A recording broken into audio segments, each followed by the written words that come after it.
À côté de cette nécessité de la faiblesse, la nécessité de la force est tout aussi réelle et tout aussi impérieuse. Fortifiez-vous, nous est-il dit. Et cette parole n'a certes pas moins de poids que les autres. Mais de quelle nature est cette force? Dans quel domaine doit-elle s'exercer? Fortifiez-vous dans le Seigneur et par sa force toute puissante. Éphésiens 6:10. Cette force-là ne jamais sera notre possession personnelle. Elle ne fera jamais partie de nous-mêmes. Le Seigneur veillera toujours à ce qu'elle reste sous sa garde, de façon à ce que notre relation avec lui se maintienne constamment sur une base de dépendance et de foi. Nous ne pourrons jamais prendre le large avec la force du Seigneur et l'employer à notre guise comme si c'était la nôtre. Fortifiez-vous dans le Seigneur. Or, voici au fond à quoi tout se ramène. Il y a un homme en qui toute la puissance de Dieu peut habiter sans danger. Il y a un homme dans lequel la puissance divine peut demeurer dans sa plénitude sans courir aucun risque. Cet homme est dans le ciel, cet homme n'est pas ici-bas. La puissance de Dieu ne peut pas demeurer en nous sans danger. Il fut merveilleusement soutenu jusqu'à ce qu'il devint puissant, jusqu'à ce que, quel dommage qu'il ait fallu ici faire intervenir cette conjonction jusqu'à ce que elle laisse entrevoir de si redoutables possibilités.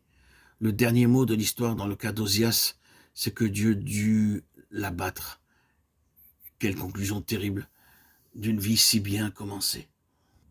2 Chroniques 26:15, 2 Chroniques 12:9. La grande leçon à en tirer, c'est que nous ne saurions sans péril nous approprier la force de Dieu. Aussi Dieu a-t-il planté la croix sur ce chemin, pour que nous ne puissions jamais forcer le passage. Dieu ne peut pas permettre une chose comme celle-là. Si nous passons outre, nous serons brisés. Nous nous écraserons contre le grand veto de la croix. Mais Dieu a trouvé un homme. Ah oui, je sais qu'il est plus grand qu'un homme, il est Dieu, il est le Fils de Dieu.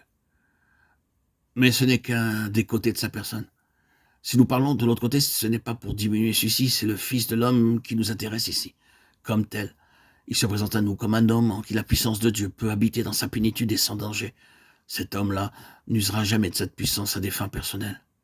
Il ne s'affranchira jamais de sa dépendance du Père.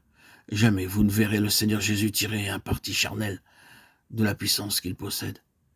Il n'y a pas trace en lui de cette sournoise activité du moi qui cherche à retirer un avantage personnel de la puissance et de la bénédiction de Dieu.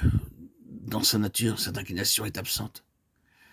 Mais pas dans le trône, pas dans la nôtre. L'homme le plus saint que la terre porte, là, en lui. Et comment donc, me direz-vous? Peut-être savoure-t-il sans bien réaliser la portée de ce sentiment, l'agréable satisfaction de voir les yeux se tourner vers lui à cause de sa sainteté ou à cause de son expérience. Oui, oui, même dans ce domaine-là, ce penchant porte ses fruits. Mais voici un homme qui peut avoir toute la puissance de Dieu à sa disposition et chez lequel on ne discerne pas la moindre velléité de détourner cette puissance à son profit. Ainsi peut-elle habiter en lui dans sa plénitude.